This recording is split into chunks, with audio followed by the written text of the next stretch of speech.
Sir சாப்பிட்ட உடனே motion வருது.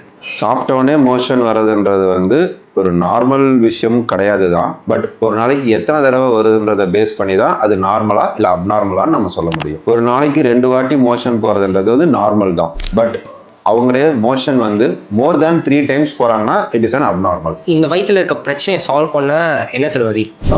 மெயினாக பார்த்தீங்கன்னா நம்மளோட லார்ஜ் இன்டெஸ்டைனில் குட் பாக்டீரியாஸ் அப்படின்னு சொல்லுவாங்க, லாக்டோபெசிலஸ் அப்படின்னு சொல்லி. அந்த bacterias it will help in farming a normal soft stools. இப்போ அந்த பாக்டீரியாவோட குவான்டிட்டி கம்மியாகிறது அந்த மாதிரி ஏதாச்சும் ஆச்சுன்னா patient develop constipation problem R diarrhoeal problem. Sir இப்போ இந்த குட் பாக்டீரியா எப்படி சார் மெயின்டைன் பண்ண முடியும்? நம்ம வீட்டில் மதியம் வைக்கிற ரைஸில் எக்ஸ்ட்ரா ரைஸில் நைட்டு ஒரு பானையில் அந்த ரைஸில் தண்ணி ஊற்றி வச்சு மூடி வச்சிடணும். ஓவர் த நைட் அது ஃபெர்மெண்ட் ஆகும். இந்த ஃபெர்மெண்டட் ரைஸ் வாட்டர் மூலியமா கோலான்ல நல்ல லார்ஜ் இன்டெஸ்டைன்ல நல்ல பாக்டீரியாஸ் இம்ப்ரூவ் ஆயிருக்குன்னு ஸ்டடி மூலியமா ப்ரூவ் பண்ணியிருக்காங்க.